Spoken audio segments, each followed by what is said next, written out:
Before we begin, let me ask you something. Have you ever stood at the grave of the person you loved the most, only to find out you never really knew them at all? That moment when your world collapses, not because they died, but because of the truth they left behind. This is not just a story, it's my life. And everything changed at my husband's funeral. If you've ever been betrayed in silence, stay with me. Subscribe to the channel and tell me in the comments, where in the world are you watching from? The day of William's funeral was gray, in a way that didn't feel like weather. It felt personal. The kind of sky that presses down on you, reminding you how alone you are, even when you're surrounded by people. I arrived at the church early, too early. I had spent hours choosing what to wear. Dark, conservative, respectful. The widow, that was who I was now. For 27 years, I was William's wife. Not a glamorous life, no country clubs or penthouses. Just quiet evenings, holidays with just the two of us, a few vacations every now and then. We didn't have children. I couldn't. And William never pressed me for it. He said I was enough. He said that often. He also said he had to travel for work. For 6 months out of every year, he worked in another state. Logistics and consulting, he told me. Corporate contracts. He hated technology, avoided phones, said he was old-fashioned. I believed him. When I stepped inside that church, I didn't expect to see unfamiliar faces filling the pews. I assumed they were from his work, friends I'd never met, but something felt off. People weren't looking at me with sympathy. They were looking at me like I didn't belong there. Then I saw her, a woman around my age standing stiff at the front, dressed in black like me, but with a grief that was angry, not broken. Beside her, 2 adults, a man in his 30s, a woman not much younger. They looked at me as if I were poison, and I didn't understand why. Not until the service ended. I was walking toward the exit when I heard the voice, sharp, male, loud enough to turn heads. Unbelievable. She has the nerve to show her face here. I froze, turned. The man, one of the grown children, was pointing at me. His mother, the other woman, grabbed his arm, but it was too late. The words were spilling out. You ruined our family. You were nothing but a mistress, and now you want pity? Mistress? Laughter, scoffs, murmurs spread like wildfire. I couldn't breathe. I looked at the woman. Her eyes weren't confused. They were full of pain. She knew who I was. She knew, and yet I had no idea who she was. I opened my mouth, but nothing came out. My legs carried me out of the church, my heart pounding so loud I couldn't hear the world around me anymore. Later that night, I sat alone on the floor of my living room. Lights off, shoes still on. I didn't cry. I couldn't. I was frozen in a kind of shock that made time slow down. William had a wife, another wife, children, a life. The 6 months away each year, that was them. And me? I wasn't the wife. I was the other woman. The thing is, I had no idea. And somehow, that made it even worse. Because now, I wasn't just grieving a husband. I was grieving a life I never really had. And everyone thought I had known all along. The silence in my house was no longer peaceful. It was accusing. I wandered from room to room like a stranger in my own life, touching things that once held comfort. The smell of William's cologne still lingered faintly on the collar of the jacket hanging by the door. I should have gotten rid of it. I couldn't. Everywhere I turned, his ghost mocked me, not in anger, but in secrets. 27 years, a life I thought we built together. Holidays, birthdays, wedding anniversaries. All of it now felt like a stage play, because while I was writing love notes and planning meals for his return, he was holding someone else's hand in another state, celebrating another child's birthday, kissing another woman goodnight. And yet, I loved him. That's what made the betrayal feel like it carved through bone. I sat on the couch, clutching our wedding photo. I studied it for answers I knew I wouldn't find. Had there been signs? The late-night calls he took outside? The suitcase he never let me pack? Was it really possible that I had chosen not to see? My phone buzzed. It was a message from a mutual friend, or rather someone I thought was a friend. All it said was, "Saw what happened at the funeral. I can't believe you'd do that to his real family. Don't contact me again." Real family. Those words sliced through me sharper than anything at the funeral. It didn't stop there. That night, I discovered a string of posts circulating online. Photos from the service, my face blurred but recognizable. The mistress who showed up in black, one caption read. she lived off his money while he was dying. Another said she was just waiting for him to die so she could cash in. I felt sick. My email inbox overflowed with hate. Messages calling me a liar, a thief, a snake. Some from people I hadn't spoken to in years, others from strangers. No one asked me what I knew. No one cared. I didn't sleep that night. I just sat at the kitchen table staring at the floor, sipping tea I couldn't taste. By morning, I was numb. And still, a part of me clung to the smallest thread of hope. Maybe this was all some misunderstanding. Maybe Helena had misunderstood William. Maybe those weren't his children. Maybe. But when I finally looked at our financial records, the truth hardened. There were flights. Every 6 months, exactly on schedule. Regular wire transfers. A second health insurance policy. Rent paid on a home I'd never seen. Every lie was now backed by a paper trail. I felt like a fool.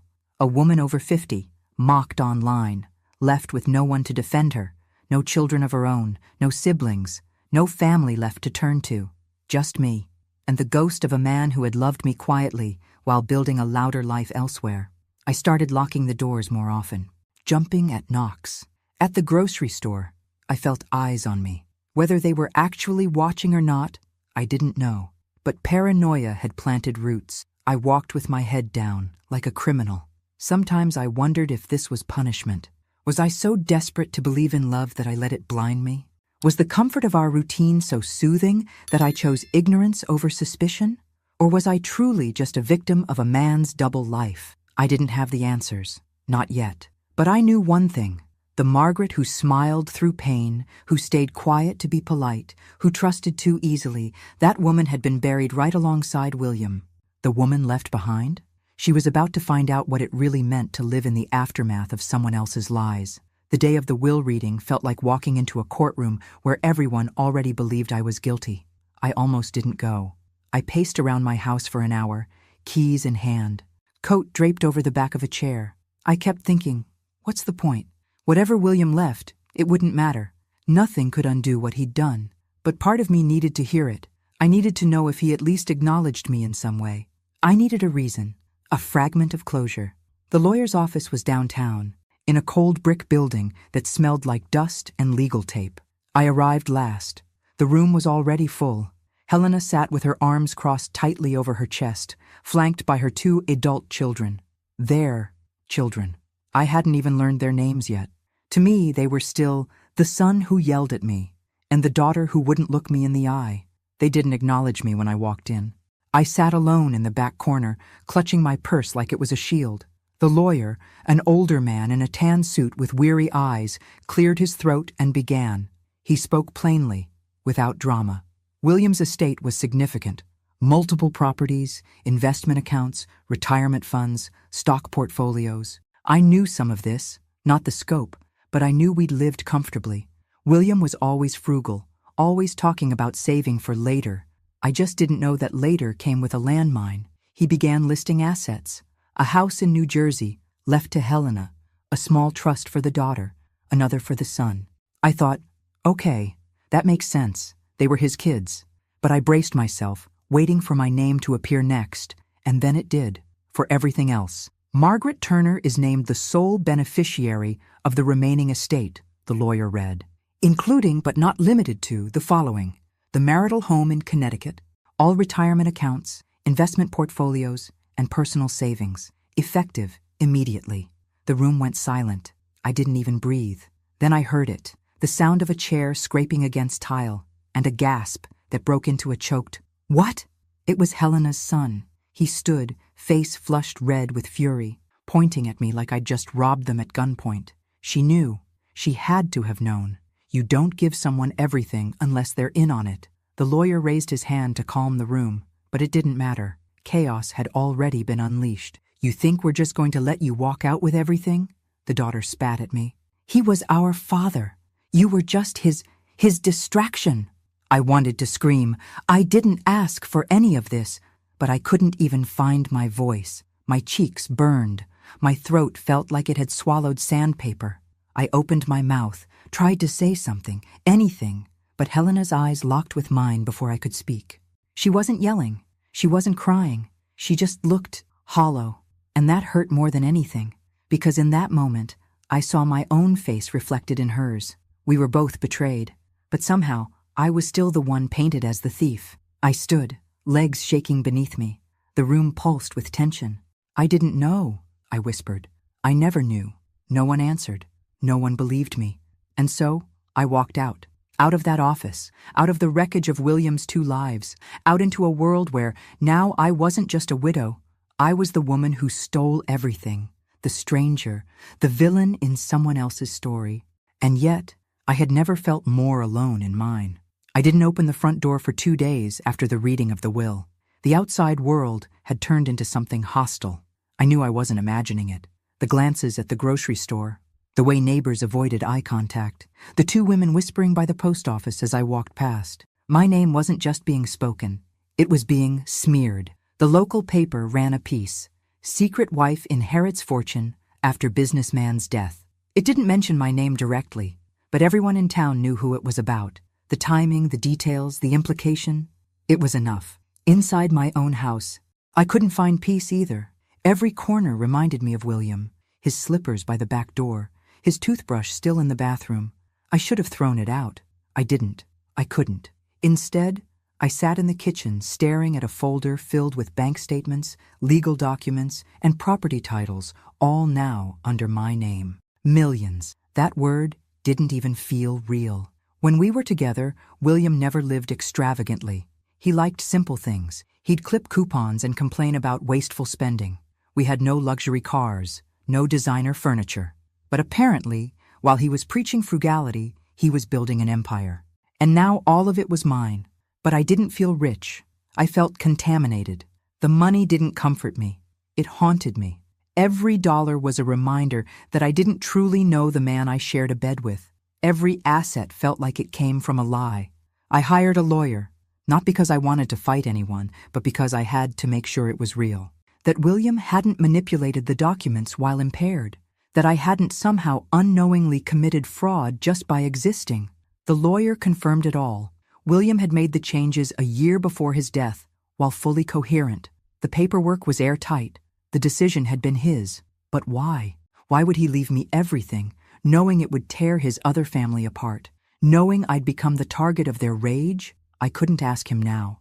But the silence he left behind screamed louder with each passing day. What made it worse was the pressure building outside the legalities. Helena's son emailed me directly, furious, unhinged. He called me a fraud, a parasite. He accused me of manipulating a dying man.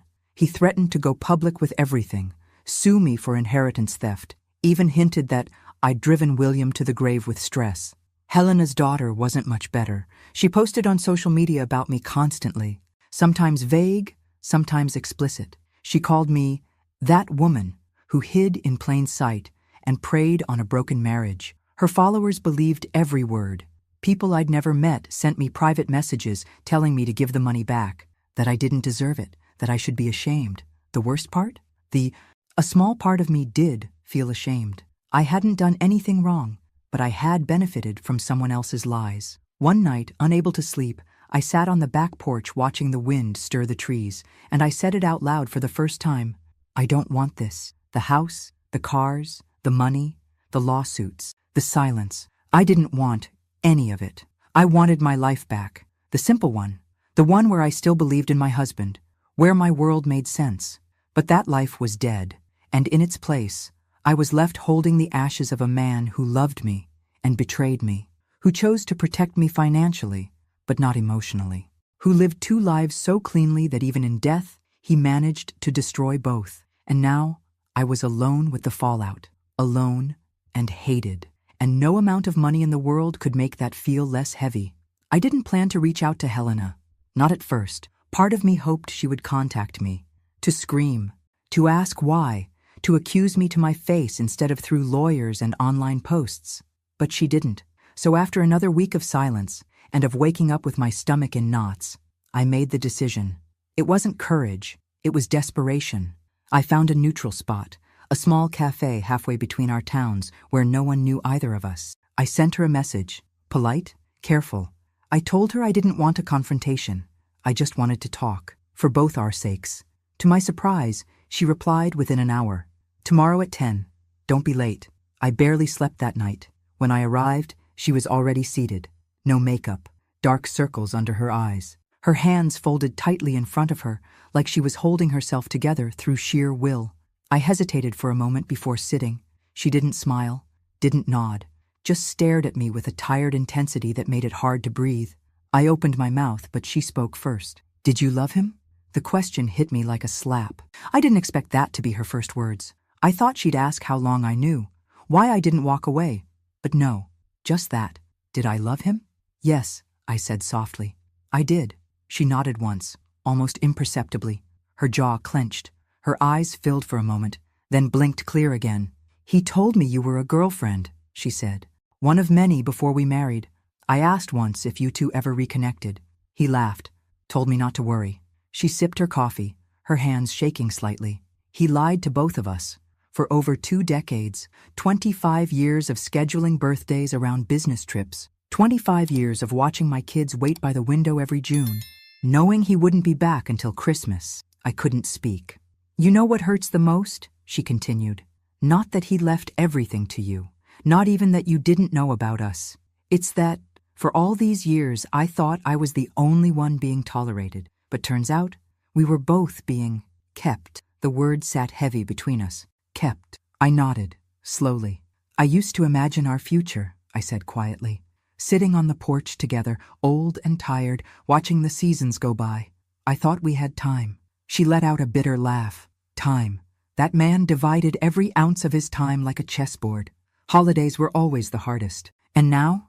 Now my children hate me because I didn't fight harder.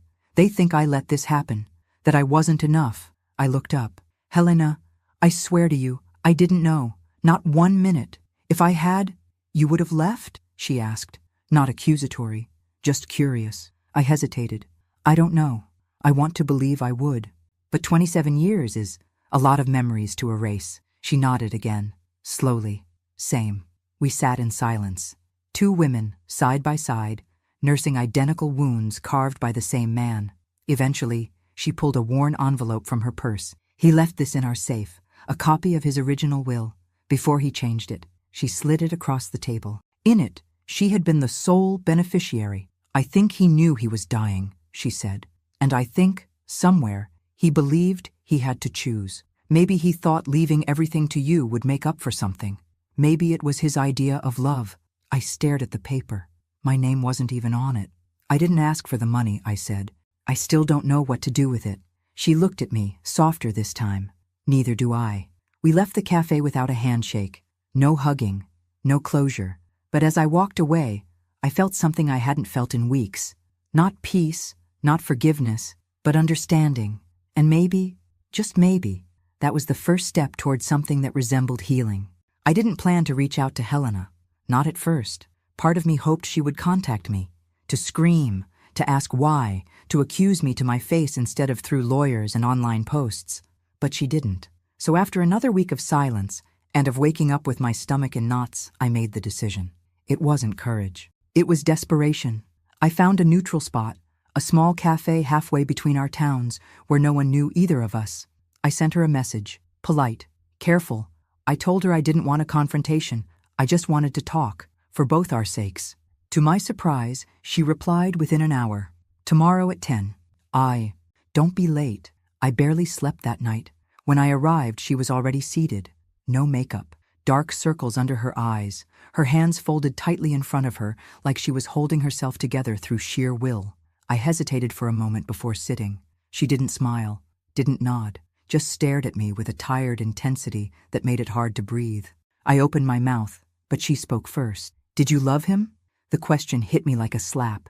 I didn't expect that to be her first words. I thought she'd ask how long I knew, why I didn't walk away. But no, just that. Did I love him? Yes, I said softly. I did. She nodded once, almost imperceptibly. Her jaw clenched. Her eyes filled for a moment, then blinked clear again. He told me you were a girlfriend, she said. One of many before we married. I asked once if you two ever reconnected. He laughed, told me not to worry. She sipped her coffee, her hands shaking slightly. He lied to both of us. For over 2 decades, 25 years of scheduling birthdays around business trips. 25 years of watching my kids wait by the window every June, knowing he wouldn't be back until Christmas. I couldn't speak. You know what hurts the most? She continued. Not that he left everything to you. Not even that you didn't know about us. It's that, for all these years, I thought I was the only one being tolerated. But turns out, we were both being kept. The word sat heavy between us. Kept. I nodded, slowly. I used to imagine our future, I said quietly. Sitting on the porch together, old and tired, watching the seasons go by. I thought we had time. She let out a bitter laugh. Time. That man divided every ounce of his time like a chessboard. Holidays were always the hardest. And now? Now my children hate me because I didn't fight harder. They think I let this happen, that I wasn't enough. I looked up. Helena, I swear to you, I didn't know. Not 1 minute. If I had, you would have left? She asked, not accusatory, just curious. I hesitated. I don't know. I want to believe I would, but 27 years is a lot of memories to erase. She nodded again, slowly. Same. We sat in silence. 2 women, side by side, nursing identical wounds carved by the same man. Eventually, she pulled a worn envelope from her purse. He left this in our safe, a copy of his original will. Before he changed it, she slid it across the table. In it, she had been the sole beneficiary. I think he knew he was dying, she said. And I think somewhere, he believed he had to choose. Maybe he thought leaving everything to you would make up for something. Maybe it was his idea of love. I stared at the paper. My name wasn't even on it. I didn't ask for the money, I said. I still don't know what to do with it. She looked at me, softer this time. Neither do I. We left the cafe without a handshake. No hugging, no closure. But as I walked away, I felt something I hadn't felt in weeks. Not peace, not forgiveness, but understanding. And maybe, just maybe, that was the first step towards something that resembled healing. I didn't clean the garage door. For 3 days, I left the red letters smeared across the white panel, bold and angry, liar, like a brand on my soul.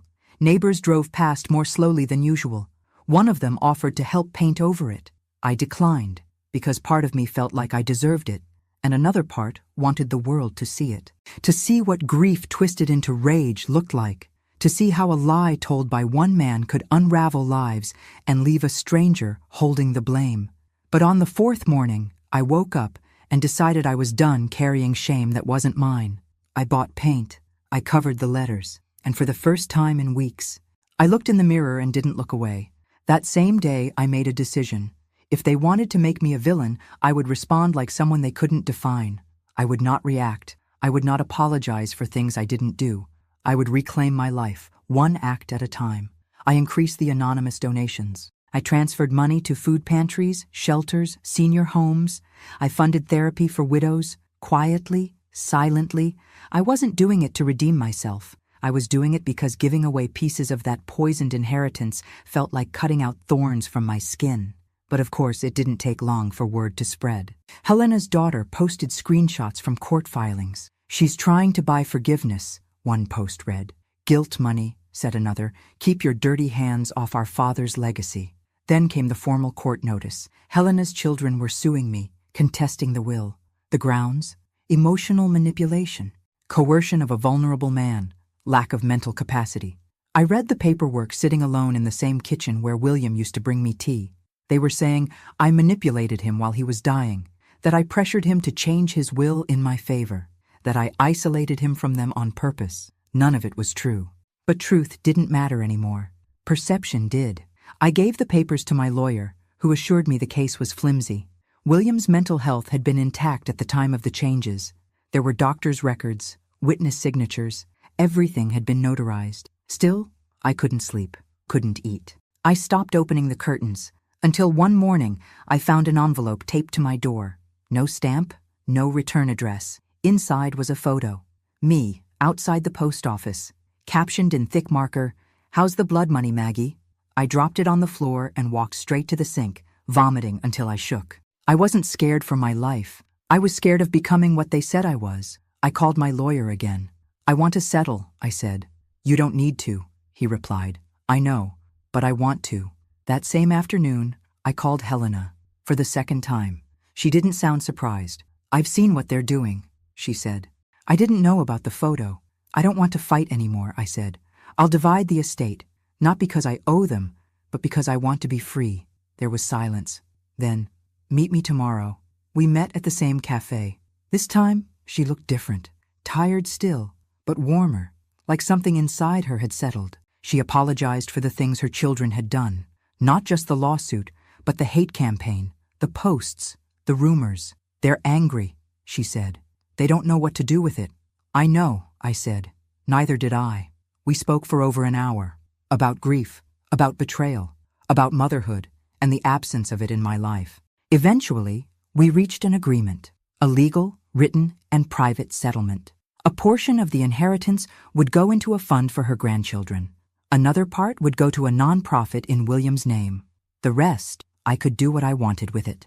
We walked out of the cafe together this time. Still not friends, but no longer enemies. When I got home that night, I stared at the living room walls. For the first time since the funeral, they didn't feel like they were closing in. I still had no husband, no children, no old friends, but I had something better. A door that was beginning to open, and I was finally ready to walk through it. I didn't tell anyone I was moving. Not the lawyer, not the neighbors, not even Helena. I needed the quiet. I needed the clean break. Too many people had formed opinions about me based on things they didn't know. Too many faces looked at me with either pity or contempt. There was no in-between, so I packed my life in silence, carefully, methodically. I sold the house William and I had shared, our marital home, as the will called it. I couldn't stay. Every creaking floorboard felt like a lie. Every drawer I opened reminded me of a man who kept drawers just like he kept secrets, tidy, locked, and labeled. I donated most of our furniture, gave away things that no longer felt like mine. I kept only the essentials, photo albums, my mother's teacups, a few books, clothes. I left behind his things, all of them, not out of anger, but because they belonged to another life. I bought a small cottage 2 towns over. It was modest, with a white fence and a maple tree in the front yard. There was no legacy here, no whispers. I was just another woman moving into a quiet street. For the first time in months, I slept through the night. Mornings were filled with birdsong and the distant sound of sprinklers turning on. I started each day with tea on the porch. I didn't check the news, I didn't look at my phone, I just sat, breathing. The first time someone waved at me on the street, a jogger passing by, I flinched, but she smiled, just smiled. No suspicion, no recognition. It felt like a small miracle. I found the local library and offered to volunteer. The director, a woman in her 60s named Ruth, welcomed me with open arms. She didn't ask about my past. She just handed me a box of returned books and said, "Think you can alphabetize these?" I nearly cried. I started helping in the children's reading room on Saturdays. The laughter, the movement, the life. It reminded me that there were still parts of the world untouched by betrayal. I adopted a dog, a mutt from the local shelter, medium-sized, golden with one floppy ear. I named her June, after the month everything fell apart, and the month I chose to rebuild. She followed me everywhere, slept by my bed, watched me with eyes that didn't judge. In time, Helena reached out. She'd heard about the move, asked if I was okay. I told her I was. Then, one Saturday, she came to visit. She brought cookies, not homemade, but from a bakery in her town she said I'd love. We sat on the porch, June at our feet, and talked for hours. Not about William, about books, about the news, about gardening, life. Her visits became monthly, then more frequent. One day she came with her grandchildren. They were shy at first, unsure, but June worked her magic, and by the end of the afternoon, they were playing fetch in my backyard and calling me Miss Maggie. I didn't know how to feel about it. I had never had children, never thought I'd get that title, but hearing it, tentatively, kindly, did something to me I hadn't felt in a long time, a sense of belonging. I didn't try to be anyone's replacement. I didn't offer advice. I just was there, present, patient, and maybe in that stillness, they began to see me as something other than the shadow in their past. I still got mail from old places, still saw articles pop up now and then. People don't let go of scandal easily. But in my new home, I was no longer the woman who inherited a fortune through betrayal. I was the woman who worked at the library, who adopted a shelter dog, who had a neighbor named Ruth and a porch with wind chimes. And in this quiet, gentle life, I started to feel whole again. Not the same woman I was before. That woman was gone.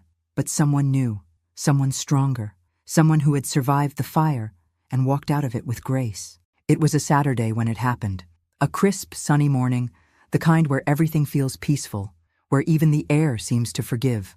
I had just returned from the farmer's market, June trotting beside me, when I noticed the envelope on my front step. No return address, no handwriting, just like the one from before. I froze. The last time this had happened, it ended with me retching over my kitchen sink, shaking from fear and shame. But I wasn't that woman anymore. I wouldn't let a sealed envelope take my peace. Still, my hands trembled slightly as I opened it. Inside were photocopies, documents, legal filings, comments from an online forum, and at the top, one bold sentence in red marker. "You thought we were done?" I didn't need a signature to know who sent it. Helena's son. I had heard through a neighbor that he hadn't taken the settlement well. Said his mother had betrayed their father's memory by making peace with me, that she had sold him out for a fund and some apologies. Apparently, he'd become obsessed, convinced that William had been coerced. He was scouring old emails, reaching out to former colleagues of William's, and collecting anything he could use to reopen the case. That envelope was his warning. He wasn't done with me.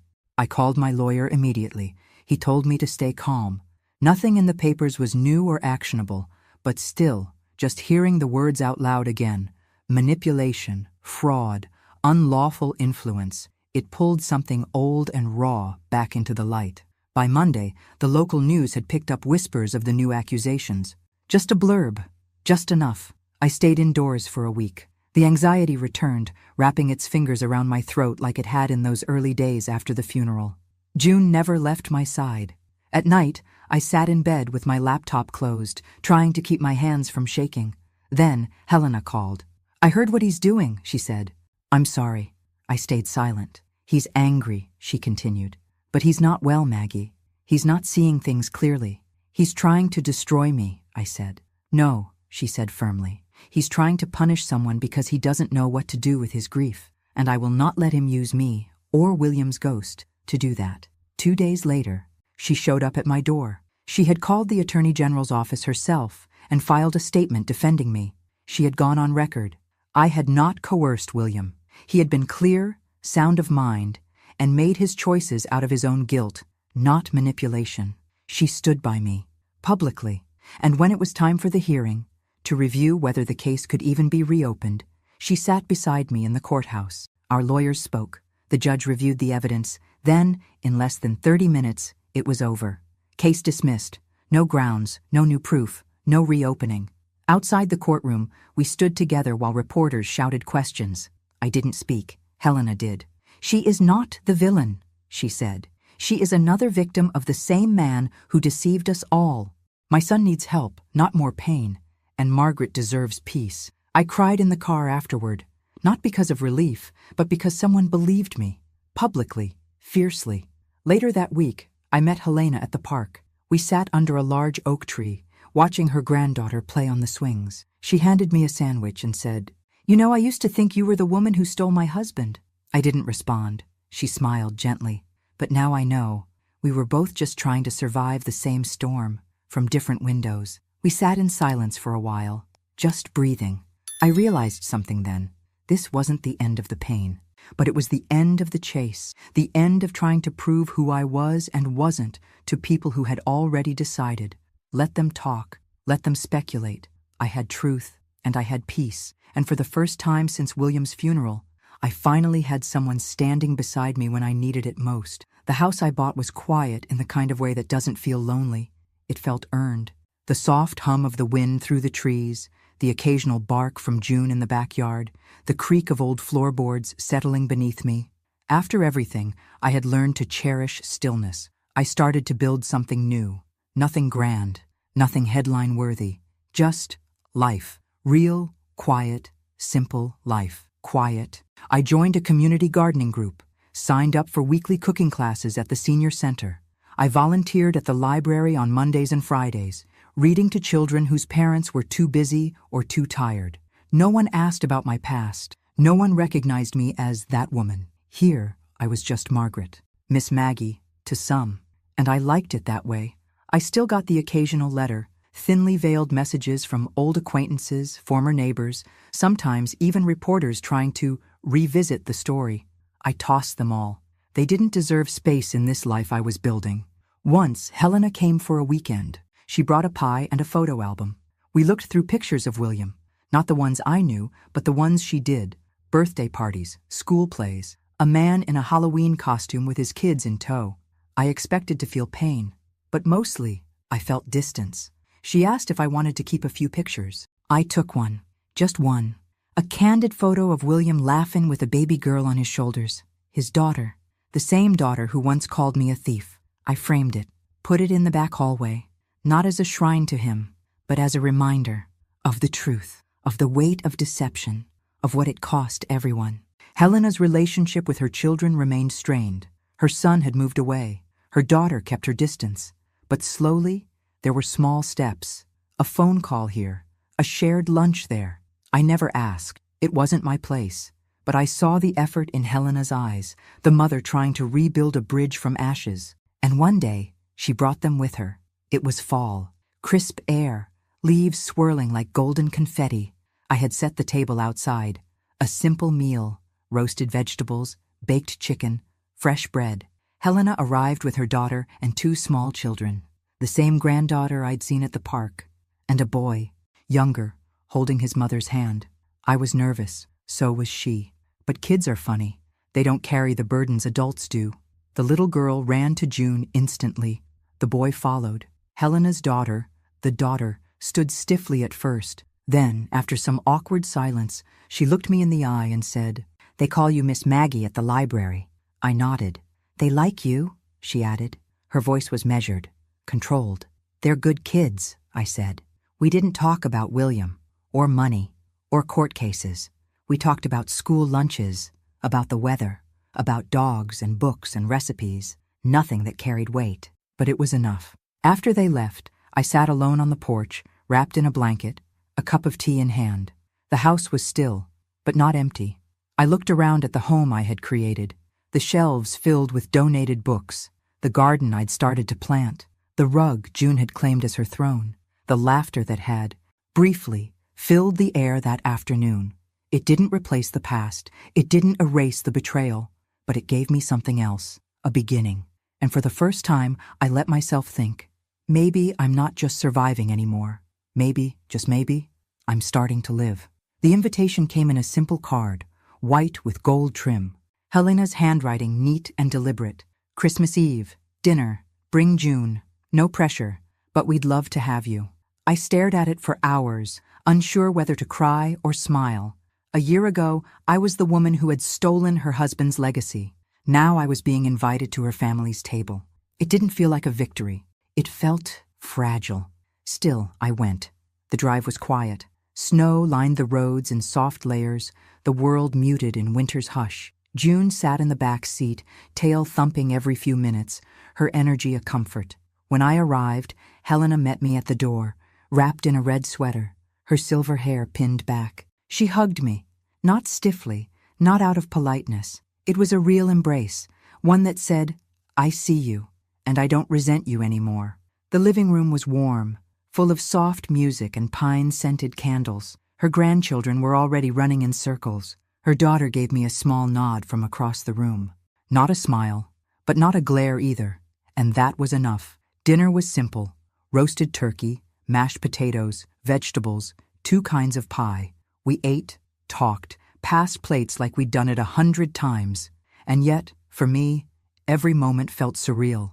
Halfway through the meal, the little boy, her grandson, turned to me and asked, "Are you really Miss Maggie from the library?" I laughed. "That's what they call me."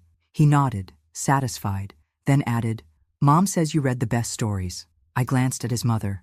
Her eyes met mine. And this time, she smiled. Later, after the dishes were cleared and the kids were building a Lego tower near the tree, Helena sat beside me on the couch with a glass of wine. "You know," she said, "last year, I thought this night would never happen. I thought I'd never be able to look at you without anger." I nodded, quiet. "But now," she continued, "when I see you, I don't see betrayal. I see survival. I see grace. I felt my throat tighten.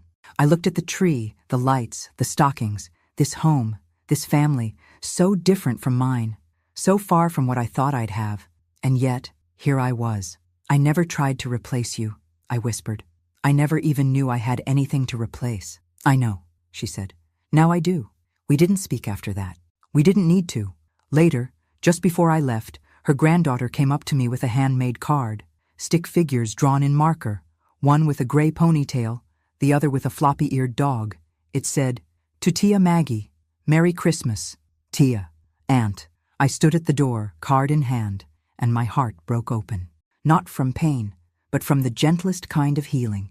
I had been cast as the outsider, the threat, the thief. But here, in this moment, in this warm, imperfect, complicated room, I had a place, a new family, a new identity, one not built on someone else's secrets, but on my truth, my choices, and the quiet dignity of having endured. And as I drove home that night, snow beginning to fall again, I realized something. I had lost everything I thought mattered, and somehow I had gained something even more real. Spring arrived slowly, gently peeling back the cold from the earth. The maple tree in my front yard sprouted green leaves like tiny promises, and birdsong returned to the mornings. There was peace in the air, an unspoken understanding that some things end so others can begin. I walked June every morning through the neighborhood trails, waving to familiar faces, chatting with the librarian about new releases, helping children pick out books on rainy afternoons. No one whispered about my past here. No one asked about William. They knew me simply as Miss Maggie, the woman who read aloud with too many voices, who always had dog treats in her coat pocket, who smiled even when her eyes sometimes carried shadows. And that was enough. But it wasn't always easy. Sometimes the past came back in small ways, a memory, a photograph tucked in an old book, an article someone forwarded without thinking. Sometimes, at night, I would wake up reaching for a space in bed that no longer belonged to anyone. But the ache was different now. It didn't bleed. It pulsed. Quiet, manageable. I had learned to live with it. One afternoon, I sat on my porch with Helena.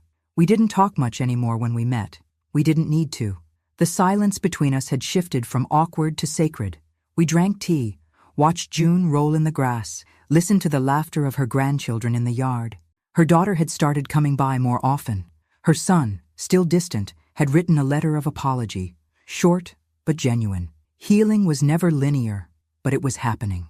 "I think about him sometimes," Helena said, watching the sky. "Not the lies, just the moments, the man he let us see." I nodded. "Me too." We didn't pretend the good erased the bad. We didn't wrap him in forgiveness he hadn't earned, but we acknowledged the pieces he left behind and the strength it took to rise from their ruins. "I'm glad we didn't let him take everything from us," I said quietly. Helena looked at me. He didn't. We still had ourselves, and now we have this, an unlikely bond, born from betrayal but shaped by choice. When she left that day, I stayed on the porch long after the sun dipped low. June rested her head on my foot. The breeze carried the scent of blooming lilacs, the kind my mother used to grow. And I thought about the woman I was a year ago, the woman who stood at a funeral and learned that everything she knew was a lie, the woman who was humiliated, attacked, abandoned, the woman who inherited not just a fortune, but a curse. I had buried that woman, not with spite, with reverence, because she survived. And in her place, I had become someone stronger, someone who didn't need to scream to be heard, someone who didn't need to prove anything to anyone, someone who took a broken life and rebuilt it, one quiet, steady brick at a time. I hadn't just found peace. I had claimed it, on my terms, not by revenge, but by outliving the storm, by outlasting the whispers, by choosing to walk in truth when every lie had begged me to crumble. I stood, stretched, and watched the last light disappear behind the trees. Tomorrow would come, as it always did, and I would be ready. Thanks for listening. Don't forget to subscribe and feel free to share your story in the comments. Your voice matters.